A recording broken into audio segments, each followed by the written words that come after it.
So, a bit of context here. While back in the day I was nowhere near as clued up about copyright law and YouTube's seriously fucking weird way of implementing it, I now know a lot more about it and have changed and adapted to that. There's a lot of grey areas and a lot of misunderstanding about copyright and why people have certain grievances on YouTube. You know, all this stuff about what constitutes transformative work. But fair use explicitly allows you to use footage from a copyrighted work for the purpose of providing critical analysis of it. So while I used to be very cavalier and, to be totally honest, just lazy about the way in which I incorporated footage from a TV show, you know, I'd just drag and drop it and try and get it done quickly, I've recently changed and reduced the amount of footage I use on a regular basis, and when I do use footage from a TV show, I at the very least attempt to use footage that's directly linked to what I'm saying. As in the case I'm about to describe, and you know what? It's worked, mostly. As a result, I haven't had nearly as many problems with copyright as lots of people. So copyright isn't really that much of a problem for me these days, and when YouTube's auto-recognition software flags a video for having copyrighted content, I usually just file a dispute, and the BBC, because it's usually the BBC, it's me here, they usually just let it go but just set it so I can't monetize the video, which I am cool with. I'm more just doing YouTube for kicks and attention than the money. Please give me your attention, I want it. So it was rather weird to see that my review of The Witcher's Familiar got blocked. I gave the usual spiel in the dispute, and they rejected it and just reinstated the block for some fucking reason. So now I've got to fill out this confusing as shit form, and if I fail this again, then I'll probably get a strike on my account or something. And this is a hobby, guys, okay? This is just extra work and added stress that I don't need. So sorry, but I just couldn't be asked to deal with that. But the weird thing that I noticed recently, which inspired me to do this, is that the claim appears to be that, according to this screen, they have a specific issue with the visual content used between 12:38 and 12:56, and not the rest of the video. And this bit in particular is where I am talking about a scene and using footage from that scene to illustrate a point about that scene. You know, kind of the thing that I talked about in my rejected disputes. One that I make on a regular basis, and is kind of one of the most obvious examples of fair use that I can think of. And the dispute just didn't work here for some reason, even though this is arguably more obviously fair use than usual. So what to do? I put a lot of effort into that one, and I don't want to let it all go to waste. Okay, since it's these 18 seconds worth of footage specifically that they have a problem with me using for some reason, approximately 2 of which are a caption that I made, I'm going to take the clip out and replace it with the words, "They didn't want me to use this bit of footage for some reason. I'm sure a reason exists, but since they aren't expected to tell me, they didn't. So who the fuck knows? I haven't learnt anything from this experience, and neither has anyone else as far as I'm aware." And hopefully that'll satisfy them.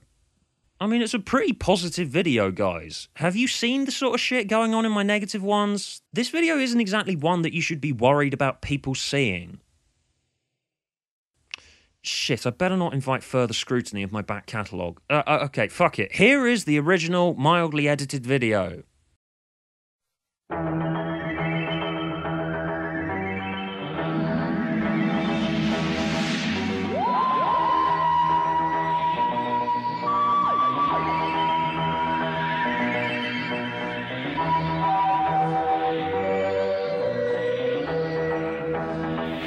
This is He Who Moans, Doctor Who reviews. I only complain because I like Doctor Who, and I care.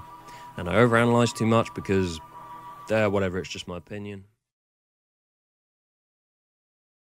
Well, this is weird. Oh god, how do I say this? I liked a Stephen Moffat script. A 2015 Stephen Moffat script. Oh my god, I'm melting! I'm melting! Okay, I wouldn't call it great, but his earlier work is at the very least patting it on the head with a barge pole now. It's not rolling on the floor pissing itself laughing at it, while the barge pole that it won't touch it with is locked in a shed about 12 miles away. Actually, thinking about it, that's kind of unfair of me. I'm really shocked here. I do like Witcher's Familiar a fuck ton more than most of what he's done lately, and if we start moving the series in the direction that we go in here, I for one will be quite pleased. I think it's at the very least one full step in the right direction this time.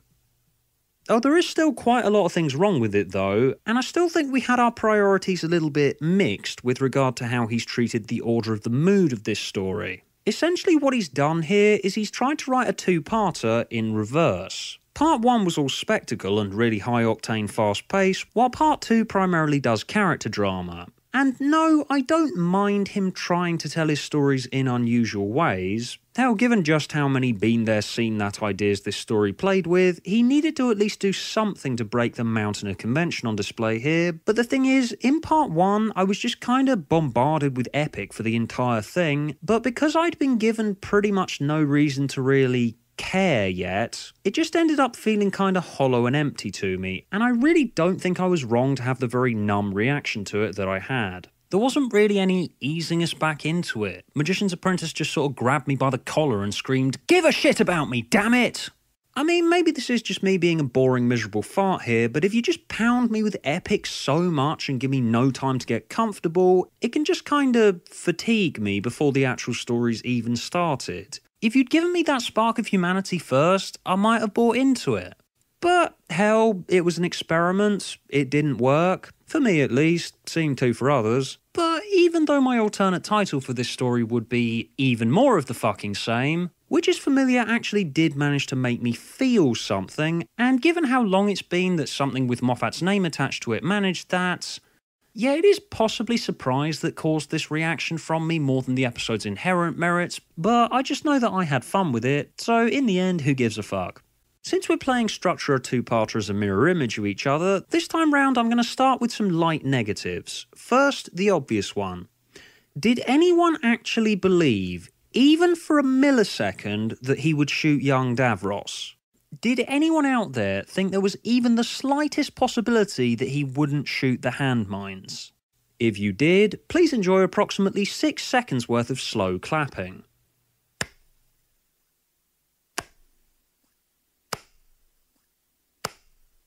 And while I'm here, yeah, I was still left wanting so much more from this scenario with young Davros than we got. If I could be asked, I would write a fan fiction about it. Secondly, Sonic sunglasses. Really, we're really doing this. Well, since we all keep complaining that he's not bringing anything new to the table, let's just come up with a new random object to replace the old overused one that pretty much does the same thing. This is a new idea. Thirdly, the way that Missy and Clara got out of their supposed death from last time was really fucking obvious and the first thing everyone thought it would be. Again. And yet we drag out their reveal like it's supposed to be unexpected. Yes, alright, how else would I want them to get out of it, but yet again, last week's cliffhanger, there was almost negligible tension there. Hence I didn't even mention the death last time. Okay, and now to some positive. What I love is just how understated most of the runtime is. It made the ending where it becomes overstated again a shit ton more effective. There was a dramatic incline to our grand finale. While actually having a dramatic incline shouldn't be remarkable, it's kind of like in Deep Breath where we all had to start praising Clara being turned into an actual character for a change, when surely character and a well-paced story should kind of be prerequisites, shouldn't they? And yet when we look at some of the stuff that Moffat's done over the last couple of years, it suddenly becomes remarkable when he actually remembers to do it. God, if I'm praising him for this, I swear that by the end of Season 10 I'll be praising him for remembering how to tie his shoelaces. But still, it did have decent pacing for a change. We slowed up for a bit, there wasn't a whole lot of excess, we actually spent some time with our characters, interacting with each other like human beings. Well, sorta, but you know what I mean, right? And it just got me going, you see, Moffat? You see? It works, don't it? Essentially all this one is two characters learning how to work together while two other characters open up to each other emotionally.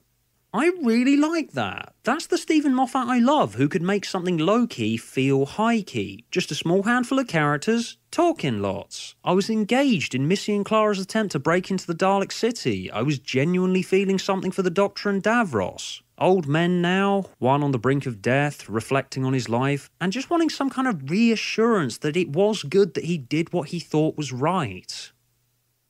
It's just a shame these scenes are kind of undercut by revealing it was them both attempting to play each other. It's a trap! God, Moffat, why do you have to go and totally undercut the best thing you've written in years? I'm sorry, Stuart. Look, a special weapons Dalek! Oh my god, where? But yeah, Julian Bleach sold the hell out of it in this one. He gives a brilliant performance, and given just how popular these scenes of character drama between Davros and the Doctor have been, that just begs the obvious question of, why the fuck has Moffat not been trying this sort of thing the whole time? I mean, he can still do it. This proves that he can. And while they were enjoyable, when watching these scenes, did anyone else just sort of see all of the stupid gimmicky nonsense of the last few years just sort of flashing before their eyes? The pretentious drawn-out scenes that go on for ages while saying nothing. Characters with weird disjointed motivations, repetitive tropes, pointless cliffhangers, the entirety of the shitty Narnia Christmas special. And just started going, why has this not been what you've been doing for the last 3 years if you can still be good at it? Anyway, onto Clara. Late last year, I was starting to worry that we'd found her only to lose her again immediately. It was like she'd been fighting with this brain slug of mediocrity that had been possessing her for a few years that she managed to fight off in Mummy on the Orient Express, but then it just sort of crawled back inside her ear when Moffat took over the script again in the finale. But I did enjoy Jenna Coleman in this one. Not Clara, Jenna Coleman, there is a difference. Last week the script didn't exactly give her, well, anything to do, but here it gives her, well, not much, but something, and Jenna is noticeably really trying here, and I do feel she deserves commending for that. I just really wish the narrative would make up its mind whether Clara's supposed to be stupid or clever, because after the way she handled herself in Flatline, there's a fair few moments in this one where it feels like she's just gone way too stupid. Seriously, she's pretty much the Master's puppy in this one. What the fuck happened to the proactive Clara that we started to see at the end of last year? But regardless of my highly relevant complaints on what Clara's given to do in this one, as said, I did enjoy the noticeable effort on Jenna's part. I know that I do complain about Clara lots, for good reason, but I am still rooting for Jenna to get decent work off the back of Doctor Who, and it was primarily because of her that I was actually invested in that scene where Missy's got Clara into a Dalek, where she can't say anything positive or her name, and Missy tries to convince the Doctor that that Dalek killed Clara, and she tries to get him to shoot her. There I actually was going, just for a second before thinking, duh, obviously, I was thinking, he's not actually gonna do it, is he?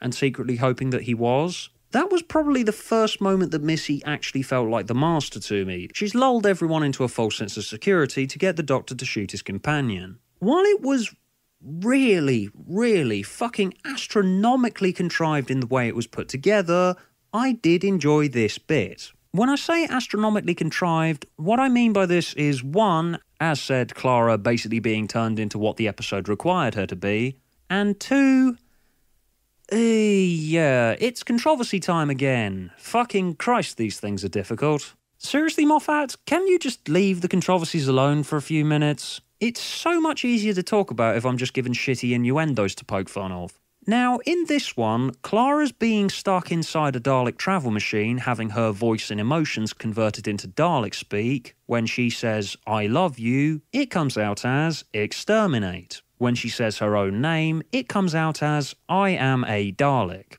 This aspect of the episode has been controversial in some fan circles because it's been alleged that what it's basically saying here is that the tank is in some way doing some of the hating for the Dalek mutant. Because it is wholly possible, based on this scenario, what if there are innocent Dalek mutants sat inside these travel machines, having their intentions warped by a machine that only allows them to express hatred? This sort of implication that Dalek mutants might not be wholly responsible for their actions in this equation changes quite a lot of shit that we know about the Daleks, and kinda butts heads with quite a lot of stuff in canon. Like their entire reason for being, for instance. As said though, it's not out and out saying that the travel machine is doing the hating for the mutant. What I personally saw in my viewing of these scenes was Moffat trying to cack-handedly come up with something that 1, suits his plot, 2, is a new Who evocation of a classic Who serial, number 9896, and 3, he thinks to himself, hang on, Daleks can't change. But why can't they change? What's stopping them from changing? Can I be the one to do that? And so here, he's got an idea that suits his plot, and given his love of screwing around with canon, he goes for it and comes up with something that sort of explains why the Daleks can't change, which, however accidentally, implies all manner of inane things. While I see why this has pissed some people off, for one thing, it didn't actually set anything in stone. It was just a narrative device that can be freely interpreted, and two, I tend to be more lenient when it comes to messing about with canon than most fans. My attitude on this front basically is, we'd never have had progress in this show at all if people had never been allowed to mess about with established continuity just to see if it works. It all depends on the specific thing that they're doing, and it depends whether I think the result works that will dictate whether I start bitching about it. As said, I don't think Moffat intended for this idea to butt heads with quite so much of what we know about the Daleks, and as said, nothing's overt, and besides, anything can have extra context added to it later. You only have to look at the old show's history with Atlantis to get a sense of that much. Yeah, I really should do a video on how I approach canon, because not many people seem to take the same approach that I do. I have a tendency to just sick things like this up later and move on if I decide I don't like it, and just take whatever's put in front of me for the duration. I cannot underline those last 3 words enough. And as far as narrative devices go, I enjoyed it as it played out. It could have been a lot more grating than it actually was. That being said though, yes, it really did bother me that the Doctor is shocked that mercy is even in the Daleks' vocabulary when... was I the only one who thought... Kinda similar concepts, ain't they? The very least one requires the other. Oh yeah, also...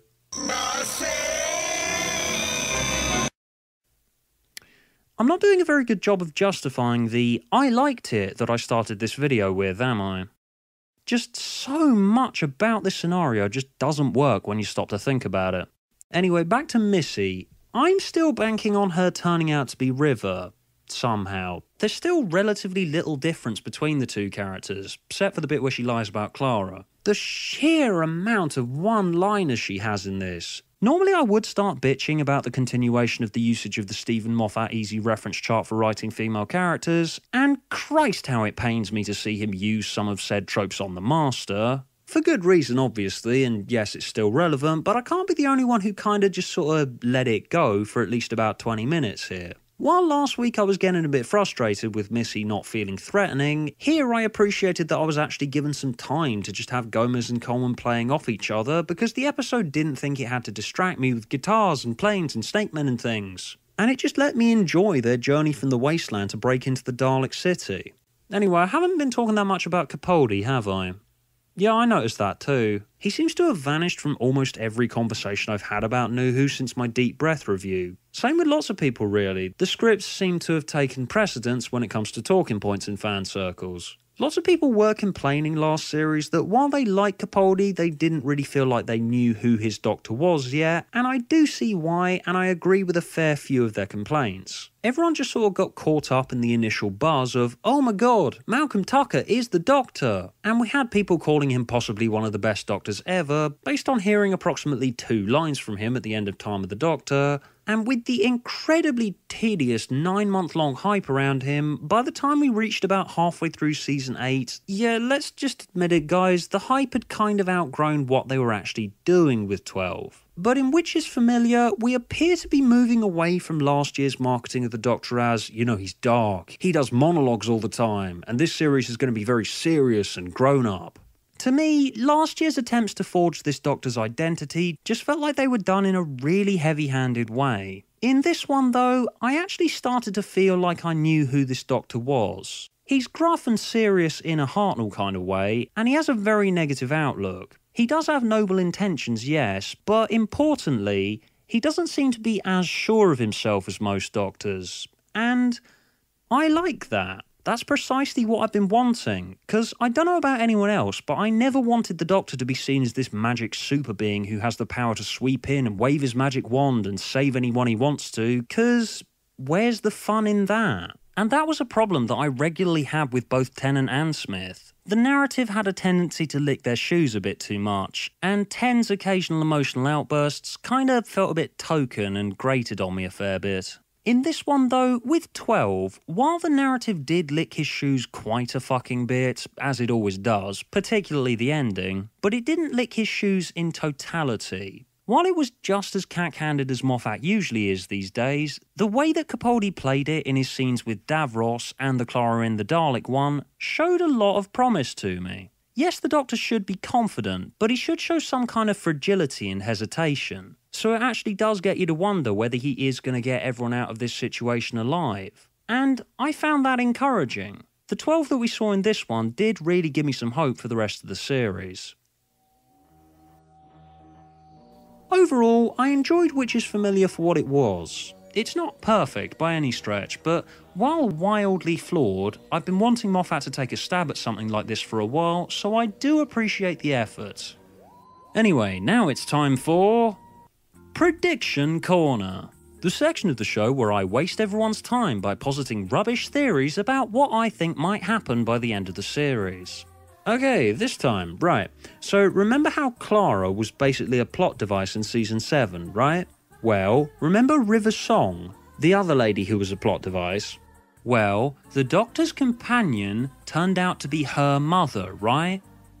Well, what if, right? What if Clara turns out to be the Doctor's mother?